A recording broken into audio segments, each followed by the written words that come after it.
नमस्कार दोस्तों, स्वागत है आपका अपने इस YouTube चैनल में। तो दोस्तों आज हम देखने वाले हैं जो उत्तर प्रदेश की परीक्षा आने वाली है, जो कि 18 फरवरी को आपकी होना तय है। ठीक है, 18 फरवरी को आपकी ये परीक्षा होने वाली है। सरकार का तो यही है कि सिस्टम कि वो एक ही शिफ्ट में आपके एग्ज़ाम पूरे करा ले। ठीक है, तो दोस्तों इसी को देखते हुए हम उत्तर प्रदेश पुलिस परीक्षा के लिए पार्ट नंबर 6 आज का है आपका प्रैक्टिस सेट, जो कि सारे प्रीवियस ईयर के क्वेश्चन हैं।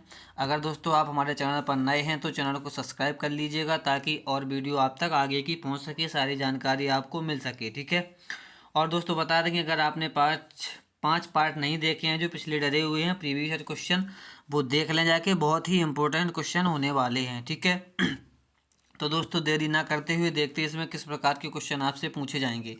दोस्तों जैसे कि विषाणु के कारण निम्न में से कौन सी बीमारी होती है। ठीक है, हैजा, रेबीज, पेचिस और क्षय रोग। ठीक है, उत्तर प्रदेश में लोकसभा में सीटों का योगदान कितना करता है, 70, 75, 80 या 85। ठीक है, ये आपको ऐसे क्वेश्चन देखने को मिलेंगे। बहुत ही इंपॉर्टेंट क्लास होने वाली है, तो आप अंत तक बने रहिएगा। ठीक है, देखते हैं क्वेश्चन नंबर अगला।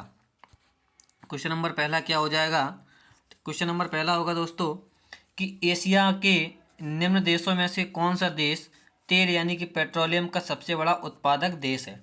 दोस्तों इसमें पूछ रहा है कि जो एशिया के देश हैं, जो इनमें से सबसे ज़्यादा पेट्रोलियम का उत्पादक किस देश में होता है। सऊदी अरब, यमन, ईरान और इराक। तो दोस्तों ये आपको सबसे ज़्यादा पेट्रोलियम जो तेल का उत्पादन होता है, ये सऊदी अरब है। ठीक है, ये सऊदी अरब में आपका होता है। ठीक है, तो ये आपको याद करके रख लेना, सऊदी अरब में होता है। अब दोस्तों बता दें कि 2021 के अनुसार है जो, ठीक है, एशिया के संदर्भ में तेल का सबसे बड़ा उत्पादक देश सऊदी अरब है। ठीक है, तो ये आपका राइट आंसर हो जाएगा। और दोस्तों 2020 के शीर्ष 5 पेट्रोलियम उत्पादक देश कौन कौन से हैं दोस्तों। संयुक्त राज्य अमेरिका, सऊदी अरब और रूस तथा इराक। ठीक है, तो ये देखते हैं क्वेश्चन नंबर अगला। क्वेश्चन नंबर अगला दोस्तों क्या हो जाएगा कि निम्नलिखित में से भारत का कौन सा सबसे पुराना तेल पेट्रोलियम उत्पादक है। दोस्तों इसमें से भारत का सबसे पुराना पूछ रहा है कि जो तेल उत्पादक राज्य है वो कौन सा है। ठीक है, तो ये दोस्तों कौन सा है, आपका असम है। ठीक है, बता दें दोस्तों कि असम घाटी तेल क्षेत्र भारत का सबसे महत्वपूर्ण प्राचीन तेल क्षेत्र है। ठीक है, अब दोस्तों बता दें कि 1867 यानी कि 1867 में यहाँ जो माकूम, एक दोस्तों माकूम पड़ता है। ठीक है, माकूम माकूम क्षेत्र में देश का पहला कुआं खोदा गया था, यानी कि असम में है ये। माकूम कहाँ है ये, असम में, असम में। ठीक है, तो ये तो 1867 में माकूम में जो असम में है देश का पहला कुआं खोदा गया था। यहाँ की प्रमुख तेल क्षेत्रों में डिगबोई, नरकाटिया, बोगाई गांव, सुरमा घाटी आदि है। ठीक है, तो दोस्तों असम में सबसे पहले आपको डिगबोई याद कर लेना है। ठीक है, डिगबोई, ये डिगबोई कुआं है, असम का सबसे ज़्यादा यही उत्पादन करता है। ठीक है, देखते हैं क्वेश्चन नंबर अगला। क्वेश्चन नंबर अगला क्या होगा कि दांतों की वर्धित छवि को देखने के लिए दंत चिकित्सकों द्वारा डॉट डॉट डॉट का प्रयोग किया जाता है। अवतल दर्पण, उत्तल दर्पण, बाईफोकल या फिर सादा दर्पण। ठीक है, दोस्तों कह रहा है कि जो दांतों में वर्धित छवि यानी कि दांतों की बड़ी छवि को देखने के लिए, ठीक है, जो डॉक्टरों द्वारा कौन सा दर्पण का उपयोग किया जाता है। ठीक है, तो ये दोस्तों किया जाता है अवतल दर्पण का।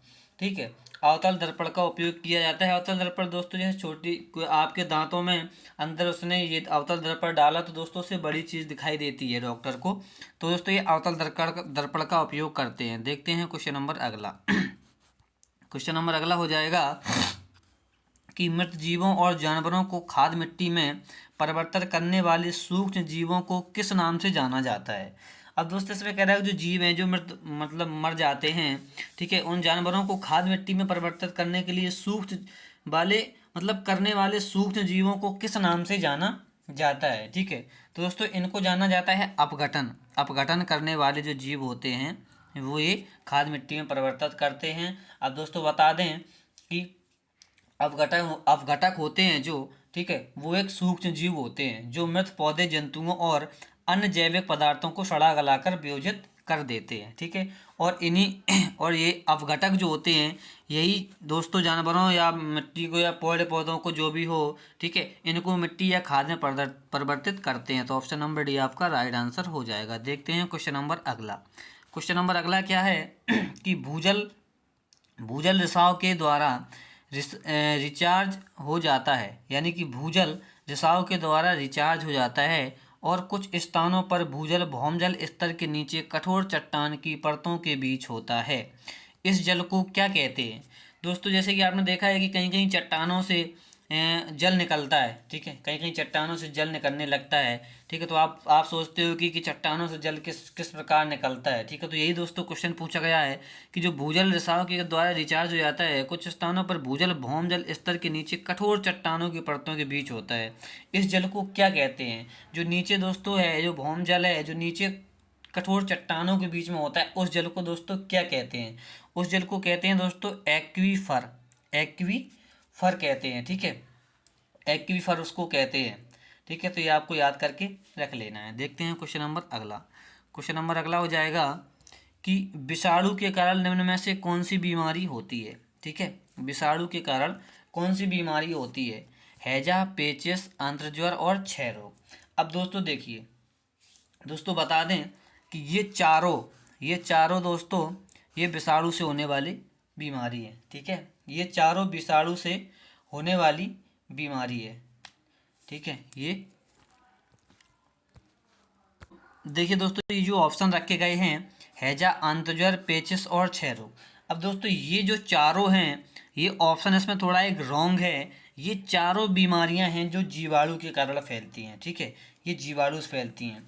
अब आपको दोस्तों ये नोट कर लेना है कि जो हैजा होता है वो विब्रियो कॉलेरी नामक जीवाणु से फैलता है, ठीक है। ये आपको लिख लेना है, विब्रियो कॉलेरी, ये आपको लिख लेना है, ठीक है। अब दोस्तों पेचिस है, जो पेचिस किस किस जीवाणु के कारण फैलता है, ठीक है। ये आंतज्वर देखो दोस्तों, आंतज्वर किससे फैलता है? आंतज्वर फैलता है सैल्मोनेला टाइफी नामक जीवाणु से। सैल्मोनेला टाइफी नामक जीवाणु से फैलता है। अब दोस्तों ये क्षय रोग जो होती है, आप जैसे बोलते हो टीबी या तपेदिक, ठीक है, टीबी या तपेदिक बोलते हो, ये वही होता है क्षय रोग। ये दोस्तों फैलता है माइकोबैक्टीरियम ट्यूबरकुलोसिस नामक जीवाणु से फैलता है। और दोस्तों पेचिस क्या होता है?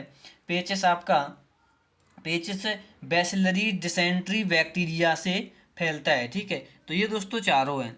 अब दोस्तों आपको हम बता दें कि अगर आपको ये ऑप्शन में ऐसे मिलते हैं, ठीक है, तो पहली तो बात तो ये चारों आपको मिलेंगे नहीं ऑप्शन में। एक ऑप्शन में आपको मिल सकता है जैसे कि रेबीज, रेबीज होता है जो विषाणु से फैलता है, ठीक है। रेबीज विषाणु से, जो मैंने आपके थंबनेल में ही लगाया है, ठीक है, उसमें मैंने सही कर दिया था। तो दोस्तों ये रेबीज आपका हो जाएगा जो विषाणु के द्वारा फैलती है, ठीक है। देखते हैं क्वेश्चन नंबर अगला। क्वेश्चन नंबर अगला क्या है कि फ्रैंक विंटल द्वारा निम्नलिखित में से किसका आविष्कार किया गया था? अब दोस्तों क्वेश्चन ये मैंने पिछली क्लास में भी कराया है कि जो फ्रैंक विंटल हैं, इनके द्वारा किसका आविष्कार किया गया था?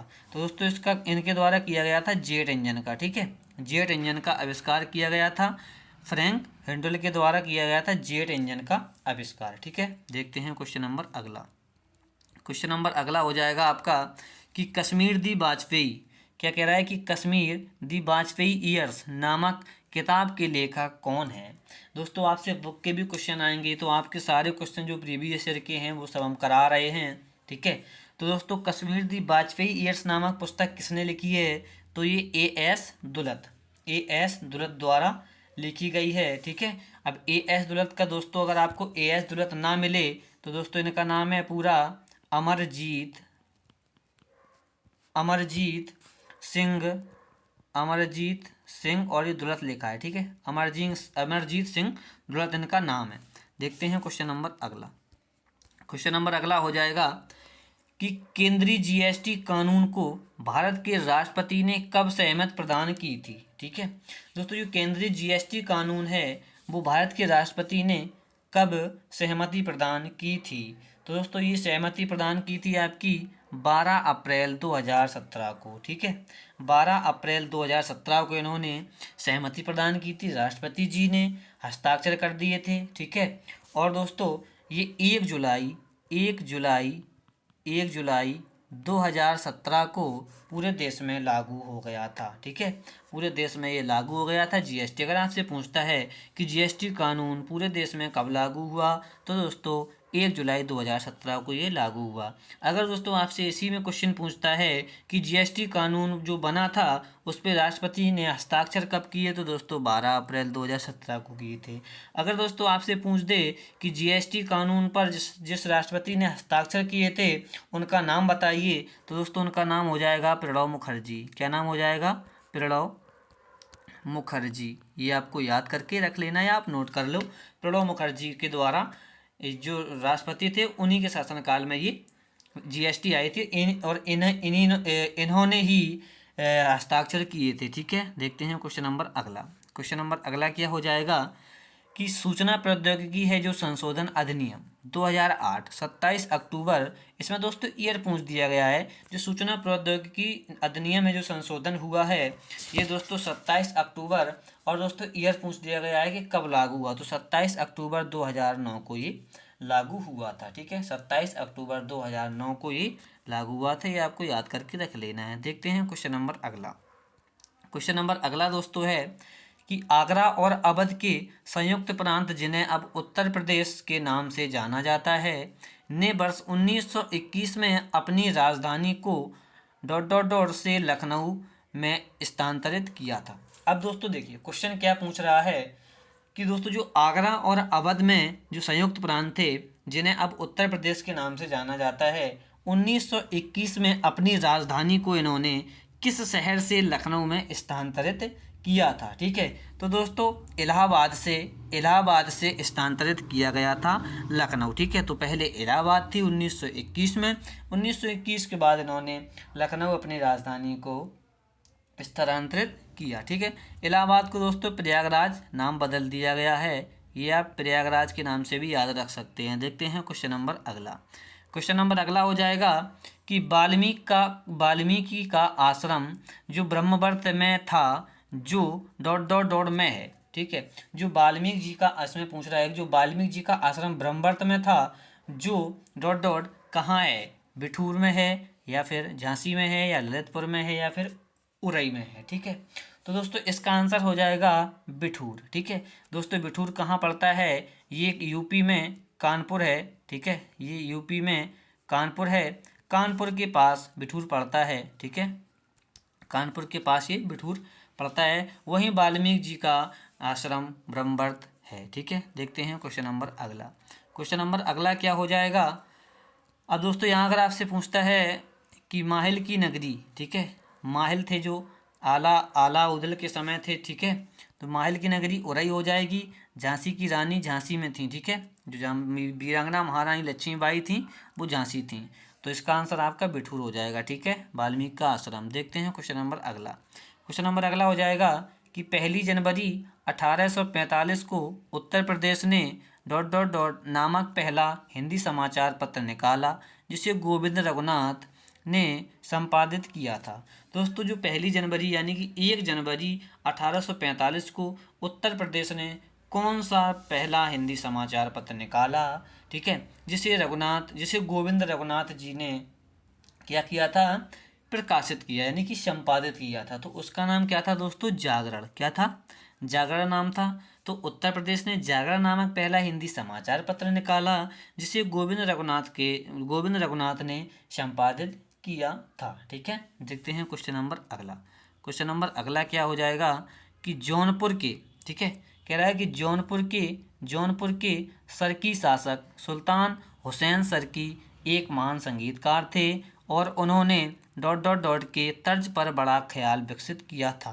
दोस्तों उन्होंने किस तर्ज पे जो बड़ा ख्याल प्रस्तुत किया था? जो जौनपुर के सरकी शासक थे और सुल्तान हुसैन सरकी एक महान संगीतकार थे, इन्होंने दोस्तों ठुमरी के तर्ज पर बड़ा ख्याल विकसित किया था। ठीक है, ठुमरी के तर्ज पर एक बड़ा ख्याल विकसित किया था। यह आपको याद करके रख लेना है। देखते हैं क्वेश्चन नंबर अगला। क्वेश्चन नंबर अगला हो जाएगा कि भेड़कुंड जहां अर्जुन ने द्रौपदी से शादी करने के लिए मछली को निशाना बनाया था, उत्तर प्रदेश के कहाँ स्थित है? यानी कि किस जिले में स्थित है? यानी कि जहाँ महाभारत से कोई दो क्वेश्चन है कि जो भेड़कुंड है जहाँ अर्जुन ने द्रौपदी से शादी करने के लिए मछली को निशाना बनाया था, जो उत्तर प्रदेश के कहाँ है दोस्तों? तो ये दोस्तों फर्रुखाबाद में है। ठीक है, फर्रुखाबाद जिले में स्थित है, जहां अर्जुन ने द्रौपदी से शादी करने के लिए मछली को निशाना बनाया था। यहीं पर कपिल मुनि का आश्रम है। अब दोस्तों अगर आपसे क्वेश्चन पूछ दे कि कपिल मुनि का आश्रम, कपिल मुनि का आश्रम, कपिल मुनि का आश्रम भी दोस्तों कहाँ है? ये फर्रुखाबाद में है। ये आपको याद करके रख लेना है। देखते हैं क्वेश्चन नंबर अगला।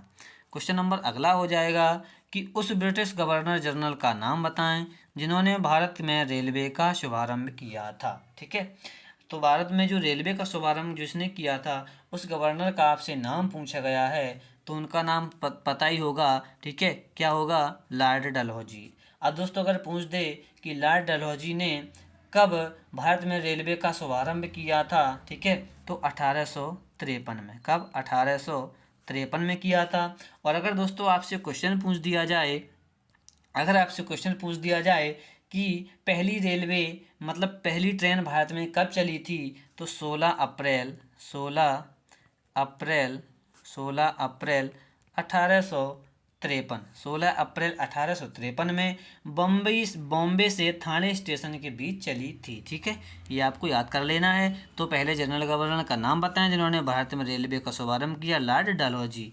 ठीक है, देखते हैं क्वेश्चन नंबर अगला। क्वेश्चन नंबर अगला हो जाएगा कि प्रसिद्ध संगीतकार अरविंद पारेख किस संगीत वाद्य यंत्र के साथ जुड़े हुए हैं?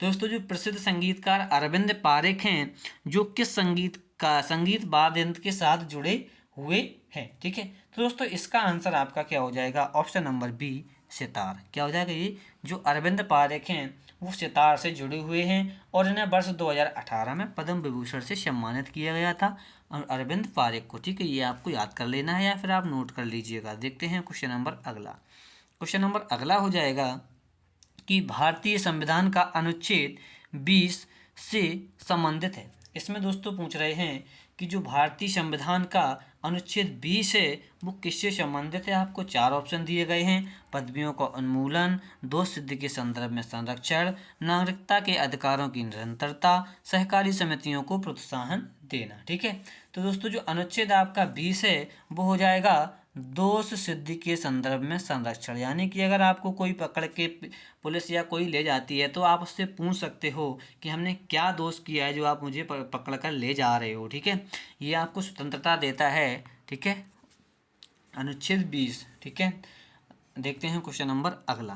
क्वेश्चन नंबर अगला हो जाएगा कि भारतीय संविधान, ये दोस्तों सारे प्रीवियस ईयर के क्वेश्चन हैं। 2018 के क्वेश्चन हैं, 2019 के भी क्वेश्चन मिक्सअप हैं। ठीक है, ये ऐसे आपको याद कर लेना है। बहुत ही इंपॉर्टेंट क्लास है, सारे क्वेश्चन प्रीवियस ईयर के हैं, तो आप अंत तक बने रहिएगा।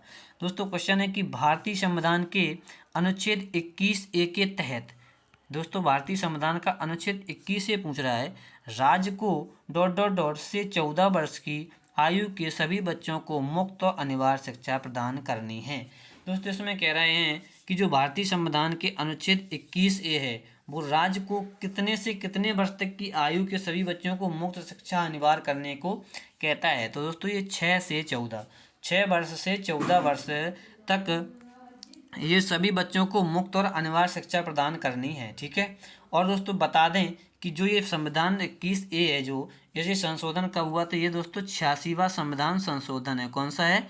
86वां कॉन्स्टिट्यूटल।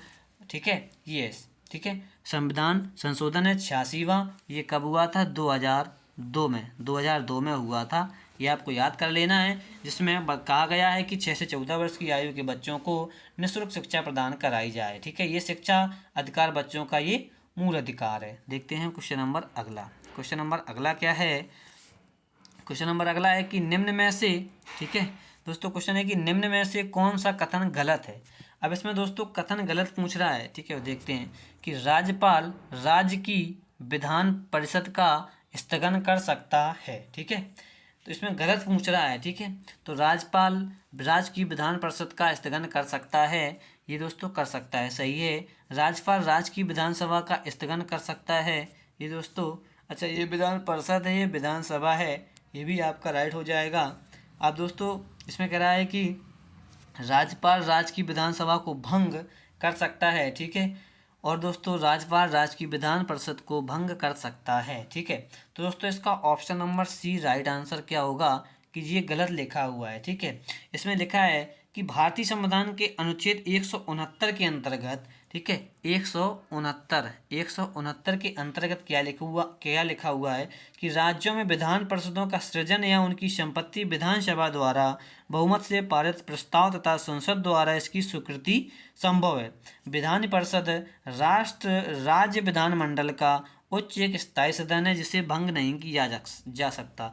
दोस्तों विधान परिषद को कभी भंग नहीं किया जा सकता है, ठीक है। स्थगन कर सकता है लेकिन भंग नहीं कर सकता है, तो यही आपका ये गलत लिखा हुआ है। देखते हैं क्वेश्चन नंबर अगला। क्वेश्चन नंबर अगला है कि दोस्तों भारतीय संविधान का अनुच्छेद 22 निम्न में से किससे संबंधित है। अब दोस्तों इसमें पूछ लिया गया है कि जो अनुच्छेद 22 है ये दोस्तों किससे संबंधित है, ठीक है। तो दोस्तों 22 जो संविधान का जो अनुच्छेद 22 है वो संबंधित है कि कुछ मामलों में गिरफ्तारी और हिरासत के खिलाफ संरक्षण, ठीक है। कुछ मामलों में गिरफ्तारी और हिरासत के खिलाफ जो संरक्षण का प्रावधान अनुच्छेद 22 में रखा गया है। देखते हैं क्वेश्चन नंबर अगला। क्वेश्चन नंबर अगला हो जाएगा कि 1975, ठीक है, 1975 में आपातकाल के समय भारत के राष्ट्रपति कौन थे। दोस्तों जो 1975 में आपातकाल की घोषणा हुई थी उस समय भारत के राष्ट्रपति कौन थे, तो दोस्तों फरुखुद्दीन अली अहमद थे, राष्ट्रपति थे। इनका कार्यकाल 24 अगस्त 1974 से लेकर के 11 फरवरी 1977 यानी कि 11 फरवरी 1977 तक चला था, ठीक है। तो दोस्तों 1975 के आपातकाल के समय फरुखुद्दीन अली अहमद क्या थे, भारत के राष्ट्रपति थे। देखते हैं क्वेश्चन नंबर अगला। क्वेश्चन नंबर अगला क्या हो जाएगा कि दोस्तों आपसे कह रहा है कि लेबनान की राजधानी। दोस्तों आपने देखा होगा जैसे कि 6 प्रैक्टिस सेटों में हर एक प्रैक्टिस सेट में राजधानी और मुद्रा से ज़रूरी क्वेश्चन आ रहा है। तो दोस्तों आपको ये एक क्वेश्चन तो 2 नंबर दिला के जाएगा, ठीक है। आप राजधानियों को याद करके रख लेना। दोस्तों लेबनान की राजधानी क्या हो जाएगी, ये हो जाएगी आपकी दोस्तों बेरूत। लेबनान की राजधानी बेरूत हो जाएगी, ठीक है। अब दोस्तों बता दें कि जो त्रिपोली है ये दोस्तों त्रिपोली है, ये त्रिपोली लीबिया की राजधानी है, ठीक है। किसकी राजधानी है, लीबिया की। ये आपको याद करके रख लेना है। जो त्रिपोली है लीबिया की राजधानी है और बेरूत लेबनान की राजधानी है। देखते हैं क्वेश्चन नंबर अगला। क्वेश्चन नंबर अगला हो जाएगा कि कजाकिस्तान की मुद्रा निम्न में से कौन सी है, फ्रैंक है या लोटी है या तेंगे है या शेकेल है। कजाकिस्तान की दोस्तों मुद्रा पूछी गई है तो दोस्तों ये आपकी तेंगे है। कजाकिस्तान में तेंगे मुद्रा चलती है, ठीक है। जबकि फ्रैंक मुद्रा फ्रांस की, ठीक है। ये दोस्तों ये फ्रैंक मुद्रा है ये आपको याद करना है, ये फ्रांस की है। फ्रैंक मुद्रा फ्रांस की है, ठीक है। और जो लोटी मुद्रा है ये दोस्तों आपकी लोटी जो मुद्रा है ये लोटी मुद्रा लेसोथो देश है एक, लेसोथो देश है उसकी ये मुद्रा है। और दोस्तों ये जो शेकेल है, शेकेल आपका इज़राइल, क्या, इज़राइल देश की मुद्रा हो जाएगी, कौन सी, शेकेल, ठीक है। तो ये आपको याद करके रख लेना है। तो कजाकिस्तान की क्या हो जाएगी, तेंगे। देखते हैं क्वेश्चन नंबर अगला। क्वेश्चन नंबर अगला दोस्तों है कि दक्षिण अमेरिका में निम्न में से कौन सा देश सबसे अधिक आबादी वाला देश है। दोस्तों दक्षिण अफ्रीका में जो पूछ रहा है कि जो सबसे अधिक आबादी वाला देश कौन सा है, ठीक है, दक्षिण अमेरिका का पूछ रहा है, ठीक है। दोस्तों ये आपका हो जाएगा ब्राज़ील सबसे अधिक आबादी वाला दक्षिण अमेरिका का है क्या है, देश है, ठीक है। तो दोस्तों ये रहे आपके सारे क्वेश्चन। अगर आपको हमारी क्लास अच्छी लगी हो तो class like share and comment करिएगा ज़रूर, ठीक है। और जो भी आपको उसमें समझ में ना आया हो तो मुझे कमेंट में बताएं, मैं आपको समझाने की कोशिश करूँगा, ठीक है, आगे से, ठीक है। तो ये रहे आपके क्वेश्चन, ठीक है। तो मिलते हैं अगली क्लास में कल यानी कि कल आपका या तो फिर मैं हिंदी का प्रैक्टिस सेट लाऊंगा या फिर मैं आपका रीजनिंग का प्रैक्टिस सेट लाऊंगा। आप मुझे कमेंट में बताइएगा मैं हिंदी का प्रैक्टिस सेट लाऊं या फिर मैं रीजनिंग का प्रैक्टिस सेट लाऊं, ठीक है दोस्तों। जय हिंद।